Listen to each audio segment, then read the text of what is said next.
Puji syukur kita panjatkan kehadirat Allah Subhanahu wa taala atas berkatnya kita masih bisa berkumpul pada sore hari ini untuk mengerjakan kuliah.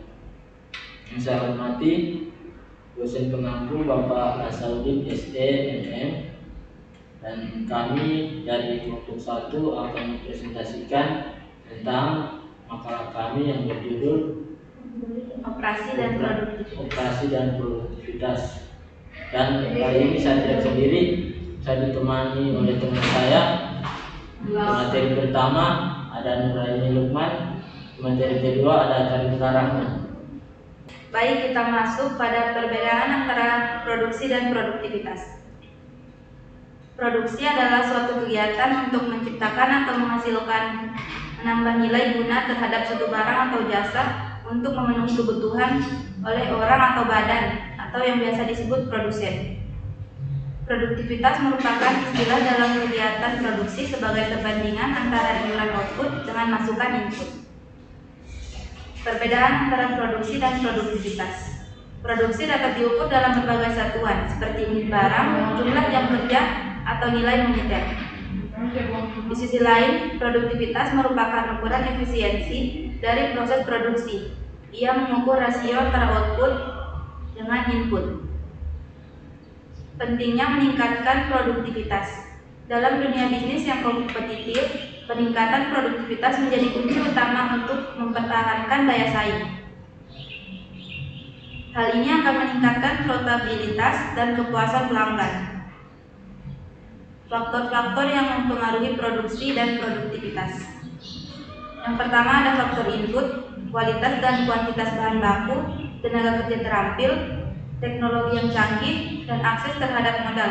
Semuanya berperan penting.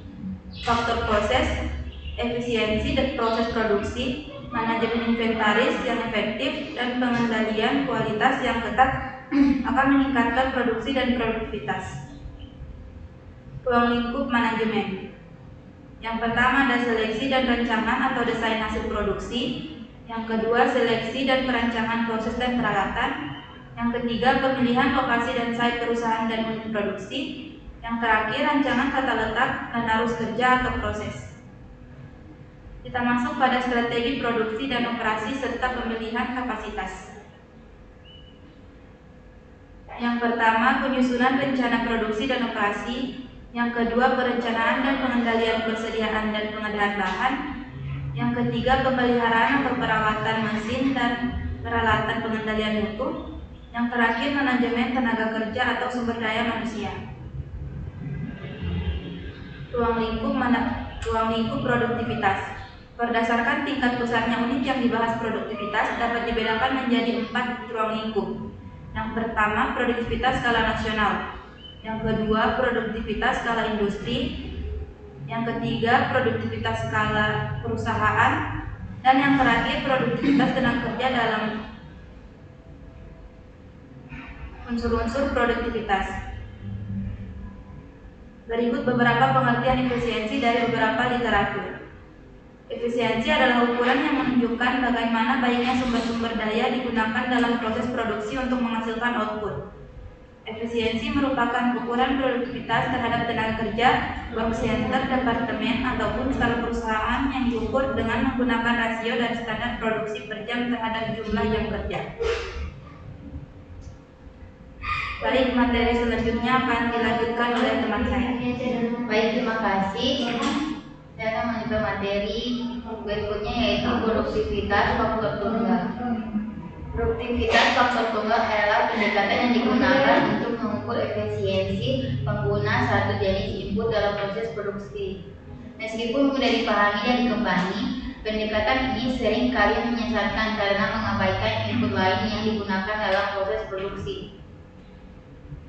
Namun dengan mengembangkan pendekatan produktivitas faktor tunggal yang mempertimbangkan input konvensional serta karakteristik lingkungan produksi yang teramati dan tidak teramati, kita dapat memperoleh gambaran yang lebih akurat tentang produktivitas.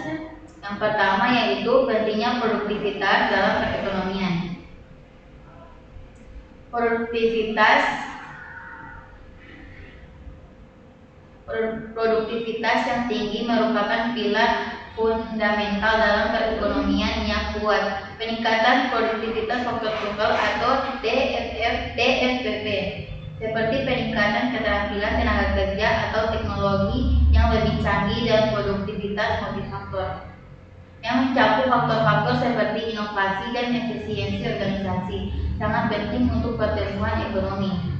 Yang kedua yaitu ada perbedaan antara produktivitas faktor tunggal dan produktivitas faktor multifaktor. Produktivitas faktor tunggal versus produktivitas multifaktor. Produktivitas faktor tunggal mengukur output yang dihasilkan per unit input tunggal, seperti tenaga kerja atau modal. Sedangkan produktivitas multifaktor mempertimbangkan semua input termasuk tenaga kerja, modal, dan teknologi untuk menghitung output. Dalam mengukur produktivitas terdapat beberapa pendekatan, salah satunya adalah pendekatan faktor tunggal, single factor productivity. Pendekatan ini mengukur produktivitas berdasarkan satu faktor produktivitas saja, seperti tenaga kerja atau modal. Selain itu ada juga pendekatan multifaktor productivity yang mempertimbangkan kombinasi faktor produksi yang digunakan. Pendekatan multifaktor umumnya dianggap lebih komprehensif karena memperhitungkan interaksi antara berbagai faktor produksi dan memberikan gambaran yang lebih menyeluruh tenaga produktivitas, contoh tenaga kerja, modal, atau tanah. Yang ketiga ada keterbatasan pengukuran produktivitas faktor tunggal. Pengukuran produktivitas faktor tunggal meskipun bermanfaat untuk analisis efisiensi pengguna satu faktor produksi memiliki berbagai keterbatasan yang perlu dipertimbangkan dalam aplikasinya. Ada beberapa keterbatasan, yaitu 1. Tidak memperhitungkan interaksi antara faktor produksi. 2. Mempengaruhi hukum penurun hasil. 3. Mengabaikan efisiensi dan teknologi inovasi. Yang keempat, tidak menggambarkan pengguna sumber daya secara holistik. Yang kelima, ada juga kesulitan dalam mengukur faktor non-fisik. Dan yang terakhir adalah pengukuran yang tidak memadai untuk industri dan dengan skala besar.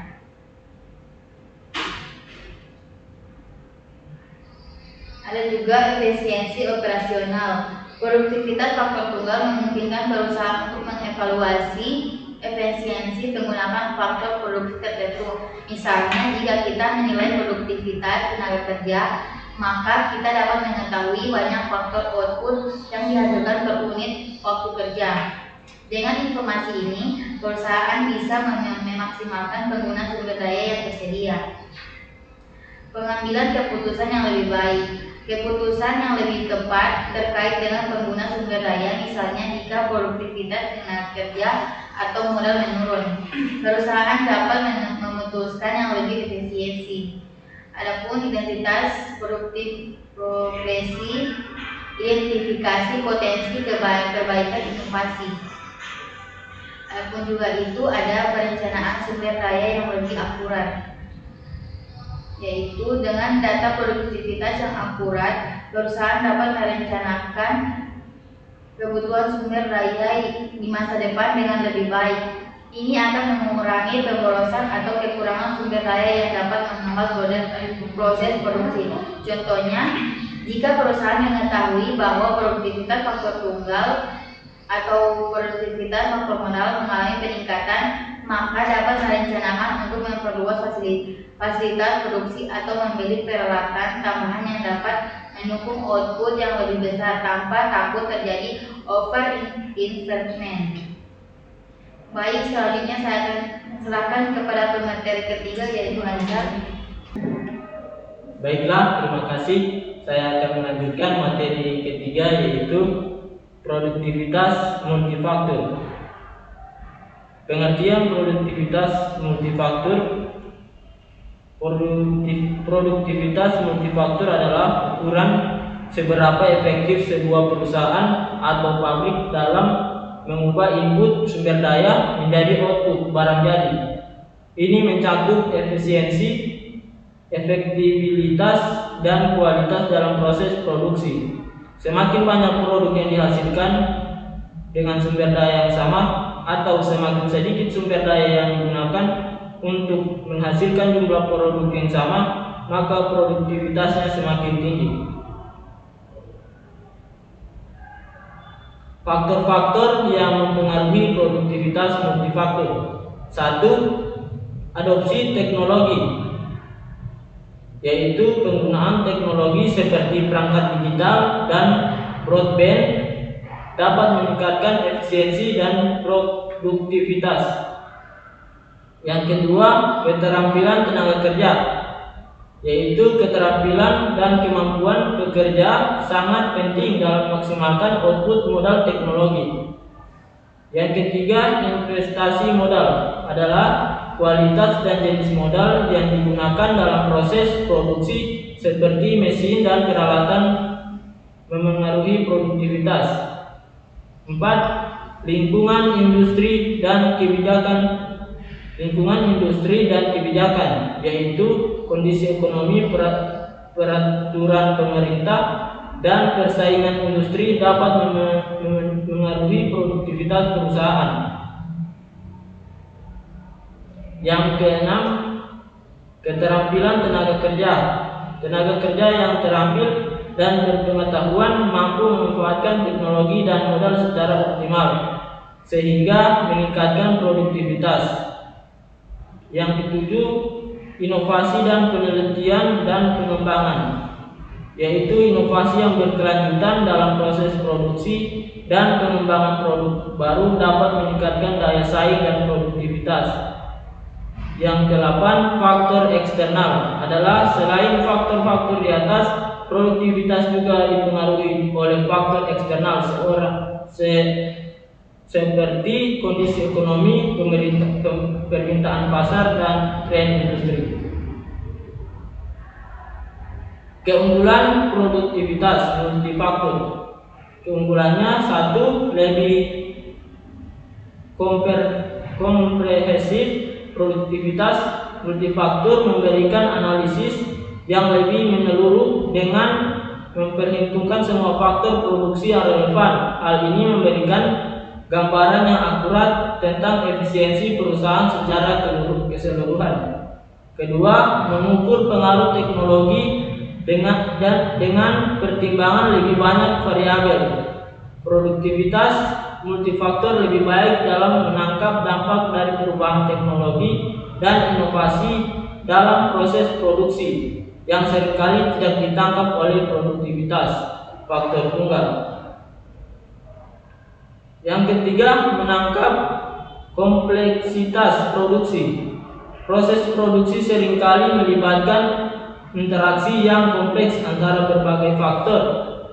Produktivitas multifaktor mampu menangkap kompleksitas ini dan memberikan analisis yang lebih tepat terhadap kinerja produksi. Keterbatasan produktivitas multifaktor. Pengukuran yang lebih rumit. Menghitung produktivitas multifaktor memerlukan data yang rinci dan analisis yang lebih kompleks. Hal ini bisa menjadi tantangan bagi perusahaan yang tidak memiliki sistem pengumpulan data yang baik. Kedua, kesulitan dalam mengisolasi pengaruh setiap faktor. Meskipun lebih komprehensif, salah satu kesulitan dalam pengukuran produktivitas multifaktor adalah sulitnya mengisolasi pengaruh setiap faktor produksi secara individu. Ini membuat sulit untuk mengetahui faktor mana yang memberikan kontribusi terbesar terhadap perubahan produktivitas. Baiklah, kami telah membacakan materi kami untuk presentasi kali ini, dan sekian presentasi kami. Jika ada yang salah, mohon maafkan. Sesungguhnya kami baru belajar. Sekian, wassalamualaikum warahmatullahi wabarakatuh. Terima kasih.